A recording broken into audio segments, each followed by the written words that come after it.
Yeah, what's up, everyone? Today we're going to do some real world accent feedback with the co founder of Duolingo.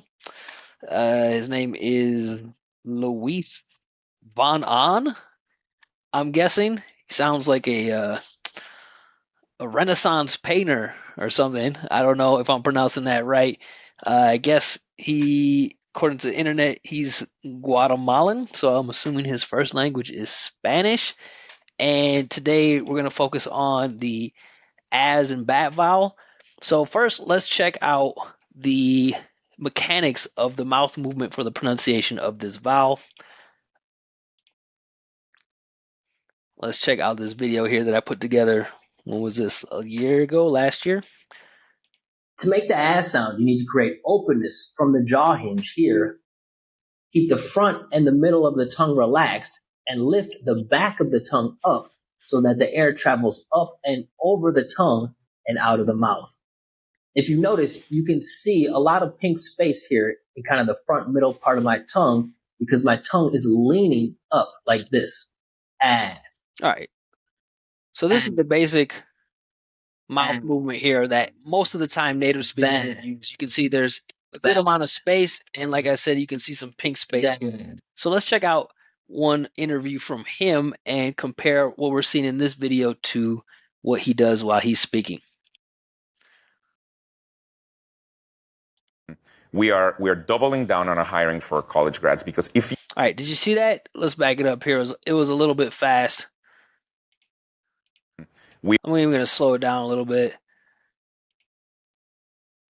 we are doubling down on our hiring for college grads because Did you see that? You know how small it was when he said he's like college grads, right? Obviously, in the context, you can understand them, but that's one of the main things that non-native speakers do when they're speaking English is that they don't realize that American listeners, our ears are trained to hear space.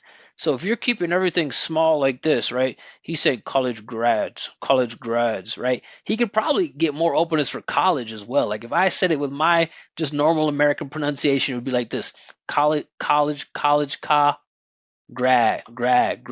college grads, right? Where he's like college grads, like that. Here's another one, vowel. This time, I think he's gonna say the word impact, right? Listen how I say impact. that we are actually affecting mobility in the world, and that's the type of impact that we have. So that was a little bit more open. But another thing to listen for, like, there's not a lot of openness, but listen how like he's not really pushing the vowel through and out of his mouth. Right. What we hear is mostly instead of ah. Like our ears want to hear space and the stream of energy coming through the body to highlight the vowel sound. And that's the type of impact that we have. So impact that we have. So that's the difference between what he's doing and what most native speakers would do. And obviously, this is probably more similar to what he would do in Spanish. All right, let's check out how he pronounces happened here. The phrase is able to hire people that just happen to have to be in Pittsburgh, right? Just happen to have to be in Pittsburgh. Our job, but we ended up being able to hire people that just happen to have. Oh, it's okay. So look at that. That time he nailed it, right? That one was basically exactly like mine. That just happen. Look at that, right? And he's even like highlighting that vowel more. Our job, but we ended up being able to hire people that just happen to. Right, happen. So he's pushing the vowel out more than we heard in the last example. So the vowel is dominating, not the consonant sound, and that's filling up the listener's ear, and that's what sounds comfortable for a native speaker. All right, and now let's check out one final example here with the word language. This is what he's in the business of, teaching languages. So let's see how he pronounces the word in English. How long ago? 4 years ago or so, we decided that we wanted to, we are doing so well in language. And you see that, like, without the context, it's not that easy to really catch what he's saying, right? It sounds like he's saying len, like almost instead of L-A-N, he sounds like he's saying L-E-N. And again, if you listen, that L sound is really, really standing out and competing with the vowel. But we are doing so well in language, and we believe he's guiding us through the word with the consonant sounds. We were doing so well in so did so well in language or language, right?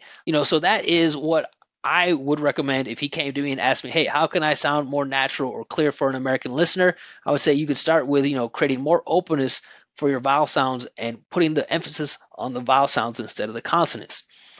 So if any of you are interested in training your accent or moving more to what a American listener would consider clear or natural, you can use this example to help analyze the way you're saying these vowels, right? I recommend you record yourself, compare it to what you see, from my demo or another native speaker, and analyze what the difference is between the mouth position.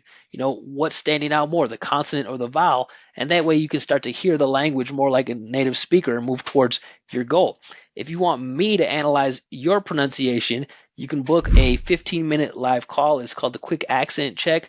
I'll listen to you, take notes, give you the feedback, let you know what you should work on first so that you can start to hear the language like a native speaker and start to train yourself to sound more clear and natural. So if you guys have any questions or there's someone that you would like me to do an accent analysis on, feel free to drop the link down here in the comment section. And now that you know how to analyze this vowel and train it, you just boosted up your English.